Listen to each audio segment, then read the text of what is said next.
সাহিত্য একাডেমি বঁটা বিজয়ী প্ৰথম অসমীয়া যতীন্দ্ৰনাথ দুৱৰা। তেখেতে 1955 চনত বনফুল কবিতা পুথিৰ বাবে এই বঁটা লাভ কৰিছিলে। নেক্সট, অসম ৰত্ন বঁটা বিজয়ী প্ৰথম অসমীয়া ডক্টৰ ভূপেন হাজৰিকা। তেখেতে 2009 চনত এই বঁটা লাভ কৰিছিল। নেক্সট, অসম উপত্যকা সাহিত্য বঁটা বিজয়ী প্ৰথম অসমীয়া ডক্টৰ ভূপেন হাজৰিকা। তেখেতে 1990 চনত এই বঁটা লাভ কৰিছিল। নেক্সট, ভাৰত ৰত্ন উপাধিৰে বিভূষিত হোৱা প্ৰথম অসমীয়া গোপীনাথ বৰদলৈ। তেখেতে 1999 চনত এই উপাধিৰে বিভূষিত হৈছিল।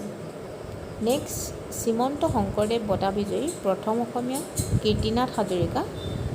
তেখেতক 1986 চনত এই বঁটা দিয়া হৈছিল। নেক্সট, চুকাফা বঁটা বিজয়ী প্ৰথম অসমীয়া নটৱৰ ঠাক্কাৰ। তেখেতক 2005 চনত এই বঁটা প্ৰদান কৰা হৈছিল। ইয়াৰ চন আৰু প্ৰথম বিজয়ীজন বহুত ইম্পৰ্টেণ্ট হয় যিকোনো বঁটাৰ। প্ৰথম পদ্মশ্ৰী বঁটা বিজয়ী অসমীয়া অমলপ্ৰভা দাস আৰু মথুৰা দাস।